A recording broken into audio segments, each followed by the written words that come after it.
Whether you are switching jobs or retiring, you might be wondering what to do with your 401k. The decision to roll over to a traditional IRA or Roth or even cash out doesn't need to be overwhelming. Here to break it down is Colin Evans from Evans Financial Group. Hi, Colin. Thanks for having me again. Absolutely. So tell us more about all of this. What should we be doing? You know, you've really got about 4 options when either changing jobs or you're going into retirement. And as we, kind of rank these a little bit from, let's say, worst to best, and let's go ahead and kick it off with the worst one, possibly being cashing this thing out. That could be a bad financial move, especially with age, because if you're under the age of 59 and a half, not only is a 401k taxable at somebody's current income tax rates, there's also going to be a 10% IRS penalty on top of that. Now, Colin, is that cashing out for both, like retiring and switching jobs? Or it would be cashing out and pulling those funds out of the 401k and not rolling them over into an IRA. So for either or. Correct. So if you're cashing out or retiring or just switching jobs, you're like, no, for both.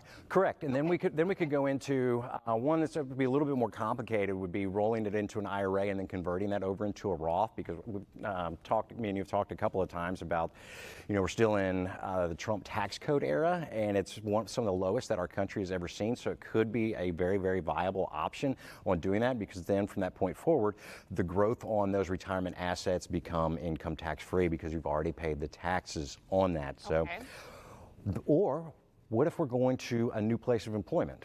If this is just somebody changing jobs, they might like what that new company has to offer. And they might want to say, you know what, I actually really like this 401k plan. I'm going to roll my old 401k from my prior work and go to and add it into my 401k with my new place of employment. And is that a difficult process? Do you have to talk to both the old and the new? And you will, yeah.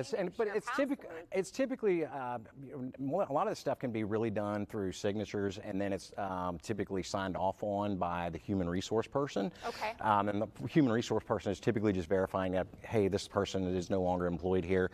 They have moved on, and that lets whoever's the custodian of the funds know that they can release the funds to whoever the new company is. So it's not as difficult as one. It's really not. It's really just a couple of signatures, and sometimes a phone call, typically, or a conference call, that we can do that, or you get on the phone with the company and you just help walk somebody through that process. Okay. But then that last one is this is typically the number one thing, and this is what we see as being the most common, is just rolling it over into a traditional IRA.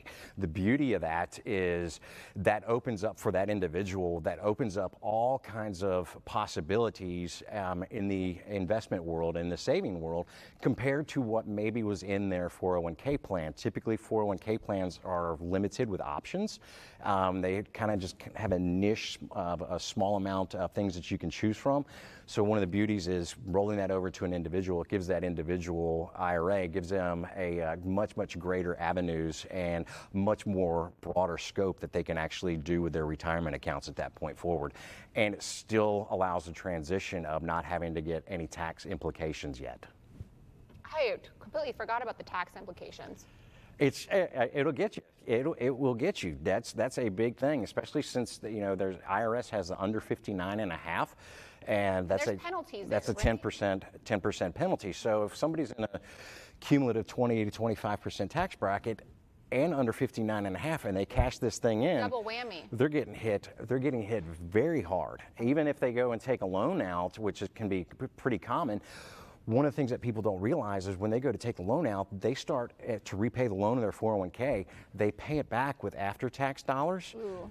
And then they get hit again when they go to take it out. So they end up getting taxed twice. Okay, awesome. Well, I mean, that's not awesome, but it is awesome that you give us this helpful information, Colin. Thank you for being here today. Thanks for having me. But this is always bite-sized information for people who, don't always deal with finances, to be able to swallow this a little bit easier, which is nice. Yeah, and we try to make this into, I would say, layman's terms, just to make it easy so everybody can understand it, and without all the graphs and charts and technical terms. We definitely know that you can insert those as well. So we appreciate you being able to say this in a way that we can relate to. Colin. Good. Appreciate you having me. Thanks for being here, of course.